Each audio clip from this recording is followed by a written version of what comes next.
Hello guys. मैं हूं कृष्ण कुमार और आप हैं मेरे साथ मेरे YouTube channel the Gurukul learning 772 पे।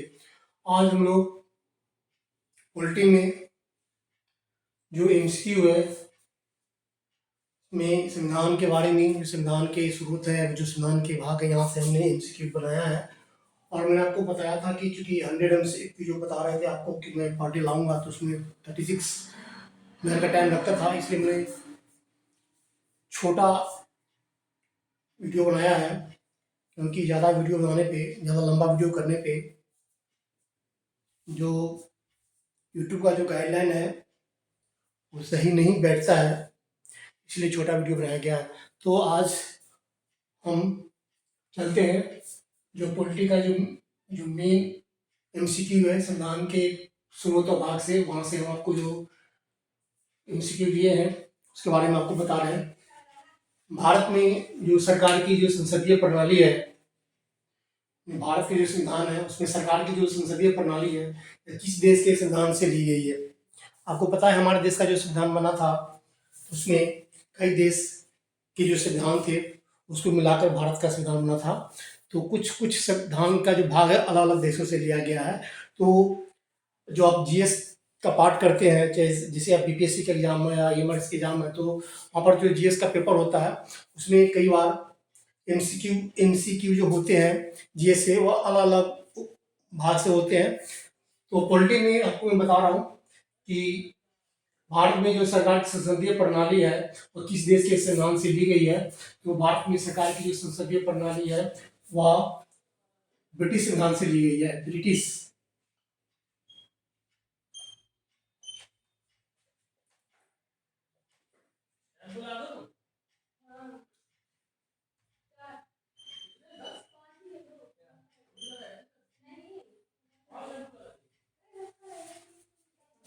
ब्रिटिश संविधान से ली गई है, ब्रिटिश को ब्रिटेन भी कहते हैं। भारत में सरकार की जो संसदीय प्रणाली है किस देश के संविधान से ली गई है, तो भारत में सरकार की संसदीय प्रणाली ब्रिटिश जो संविधान है ना, वहां से ली गई है। इसको आप ब्रिटिश संविधान आप लिख सकते हैं, ब्रिटिश संविधान।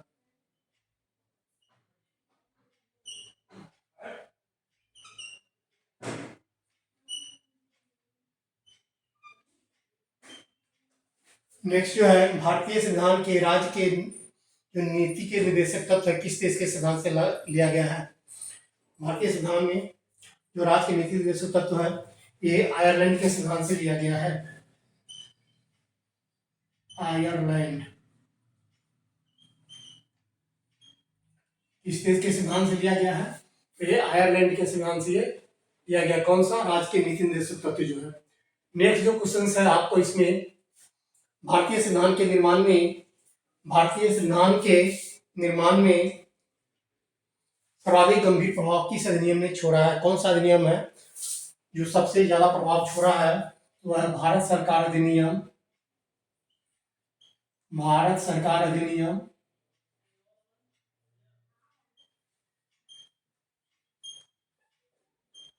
भारत सरकार अधिनियम 1935। 1935 याद रखना।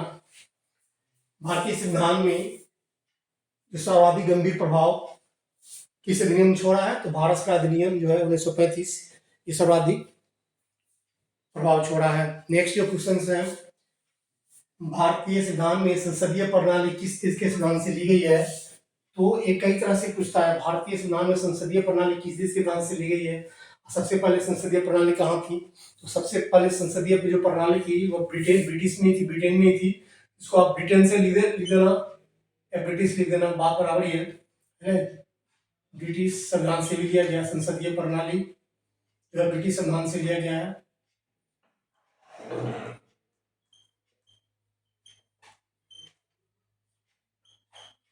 और ये भी पूछ सकता है कि भारत जो संसदीय प्रणाली है सबसे पहले किस देश में लागू की गई थी? तो जो संसदीय प्रणाली सबसे पहले ब्रिटेन में लागू की गई थी। तो वहीं से जो ये संविधान है ना, ब्रिटिश का जो संसदीय प्रणाली का जो संसाधन वहीं से लिया गया है। भारतीय संविधान में स्वतंत्रता, समानता और बंधुत्व की संकल्पना किस देश से ली गई है? ये फ्रांस से ली गई है। ये फ्रांस फ्रांस के जो संविधान है, फ्रांस के संविधान से ये लिया गया है। ये भारतीय संविधान में स्वतंत्रता, समानता, बंधुत्व की जो संकल्पना है इस देश के संविधान से ली गई है, तो ये फ्रांस के संविधान से ली गई है। विधि द्वारा स्थापित विधि द्वारा स्थापित प्रक्रिया की अवधारणा भारतीय संविधान में कहाँ से ली गई है? ये जो हमारे संविधान में लिखा हुआ है कि विधि द्वारा स्थापित मतलब कानून द्वारा जो स्थापित प्रक्रिया है, प्रोसेस है संविधान, वह किस संविधान से लिया गया, किस संविधान से लिया गया है? ये आपको आएगा इसका जापान का संविधान से लिया गया। ये मैटर है, ये जापान के संविधान से ये मैटर लिया गया है। विधि द्वारा स्थापित जो लिखा गया है ये मैटर कहाँ से लिया गया है? तो ये जापान के संविधान से लिया गया है। राष्ट्रपति द्वारा क्वेश्चन समझो, राष्ट्रपति द्वारा राज्यसभा के सदस्यों का नामांकन किया जाता है किस देश के संविधान से लिया गया है? ये आयरलैंड से लिया गया है। ये आयरलैंड से लिया गया है। ये राष्ट्रपति द्वारा राज्यसभा के सदस्यों का जो नामांकन का जो नियम है ये किस देश के संविधान से लिया गया है? तो आयरलैंड के संविधान से लिया गया है। ये सब एमसीक्यू आप याद रखना, क्योंकि क्वेश्चंस में 1 नंबर बहुत मायने करता है, आपको बताइए। भारतीय संविधान की प्रस्तावना, जो भारतीय संविधान की प्रस्तावना है ये किस देश के संविधान से लिया गया है? तो भारतीय संविधान की जो प्रस्तावना है ये लिया गया है यूएसए, संयुक्त राज्य अमेरिका, यूएसए से लिया गया है। भारतीय संविधान की जो प्रस्तावना है किस देश के संविधान से लिया गया है? तो ये लिया गया है यूएसए के संविधान से लिया गया है। भारतीय संविधान में जो मौलिक अधिकार की अवधारणा है, आपको पता है भारत जो संविधान जो हमारा है उसमें हमें मौलिक अधिकार दिया है और हमारे मौलिक कर्तव्य दिया है संविधान ने। तो भारतीय संविधान में जो मौलिक अधिकार की अवधारणा कहाँ से ली गई है? ये भी लिया गया है यूएसए से। यूएसए के संविधान से ये लिया गया है।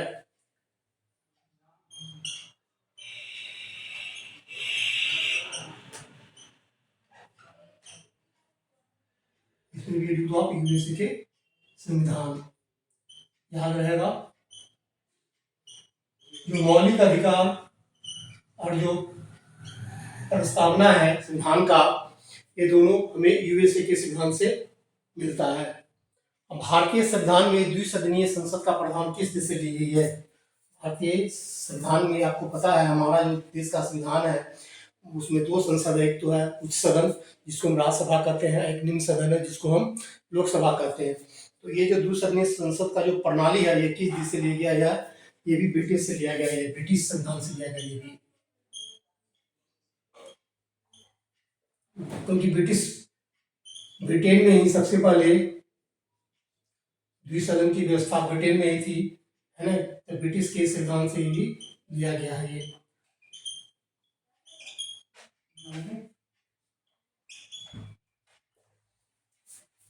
भारतीय संविधान के किस भाग में पंचायत से संबंधित उपबंधों का उल्लेख है?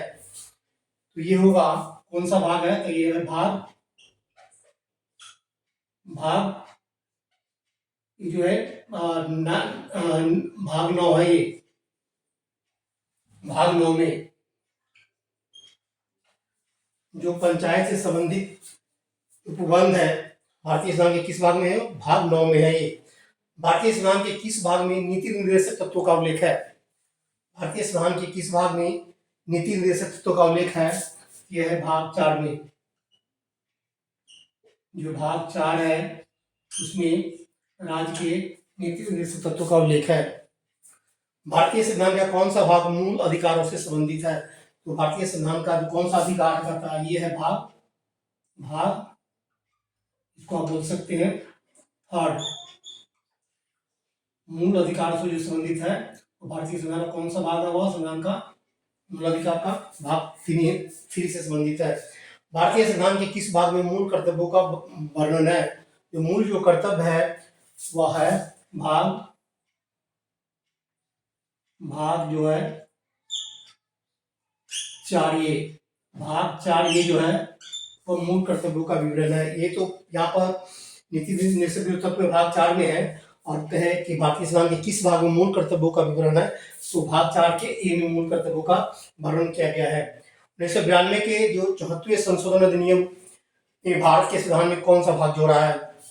1974 में संविधान संशोधन हुआ था 1992 में, तो भारत में कौन सा भाग जोड़ा है? तो इसमें जोड़ा गया है 9A जोड़ा गया है। और भारतीय संविधान का कौन सा भाग नगरपालिका से संबंधित है? तो नगरपालिका से संबंधित है वो वही भाग है जो 1992 के जो संशोधन हुए, 1992 के 76वें संशोधन जो हुआ था उसी से था।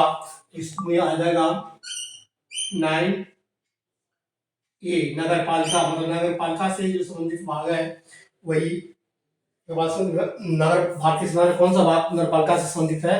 तो जो 9A है वह नगरपालिका से संबंधित भाग है। और इसको 1992 में 76वें संशोधन के द्वारा, मतलब 74 संविधान संशोधन अधिनियम के द्वारा संविधान में इसको जोड़ा गया था। ये थे आज के एमसीक्यू, जो पॉलिटी एमसीक्यू है।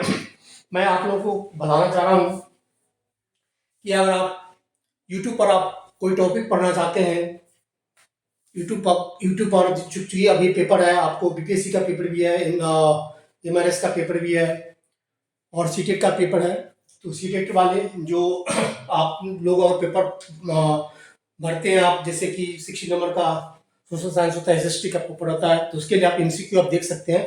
उसके लिए आपको क्या करना है, आपको हैशटैग लगाने, hashtag polity MCQ by the Gurukul learning 772। इसके थ्रू आपको क्या होगा, जितने भी पॉलिटी का एमसीक्यू है पॉलिटी का, वो आपको सारा कुछ मिल जाएगा। या आप जीएस पढ़ना चाहते हैं हमारे चैनल से, तो हैशटैग लगाइए, hashtag GS MCQ by the Gurukul learning 772। या आप हिस्ट्री पढ़ना चाहते हैं, जो टॉपिक हम एमसीक्यू डालते हैं, क्योंकि एमसीक्यू ही क्वेश्चंस में रहते हैं आजकल जो कंपटीशंस होते हैं, चाहे इवन सीटेट हो, कोई भी हो, आप टीचिंग का हो, कोई भी एग्जाम हो। तो आप हिस्ट्री का एमसीक्यू पढ़ना चाहते हैं, उसके लिए आपको हैशटैग हिस्ट्री एमसीक्यू लगाना है। आप उसमें कर देना बाय द गुरुकुल लर्निंग 772। अगर आप इस तरह करते हैं तो कोई भी टॉपिक आपके मोबाइल पर आ जाएगा और उसके थ्रू आप जो जितने भी एमसीक्यू है वो आप हमारे थ्रू जो चैनल्स जो है द गुरुकुल लर्निंग 772 का, उसके थ्रू आप हमारे सारे टॉपिक को पढ़ सकते हैं।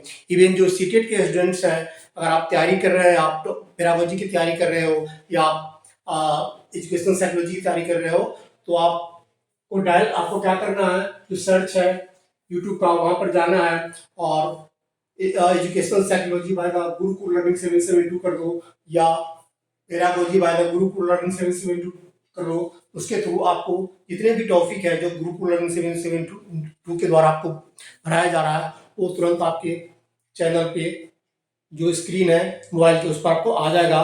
वहाँ से आप टॉपिक लेकर आप पढ़ सकते हैं और अपने पेपर की तैयारी कर सकते हैं। अगर आपको लगता है कि हमारा यह छोटा सा प्रयास आपके तैयारी में छोटा सा भूमिका अदा कर सकता है और आप अपनी तैयारी को आप उच्च कसौटी पर ले जा सकते हैं, उसके लिए हमारे चैनल जो है द गुरुकुल लर्निंग 772, उसको आप सब्सक्राइब करें, लाइक करें और दोस्तों के साथ शेयर करें। Thanks for watching.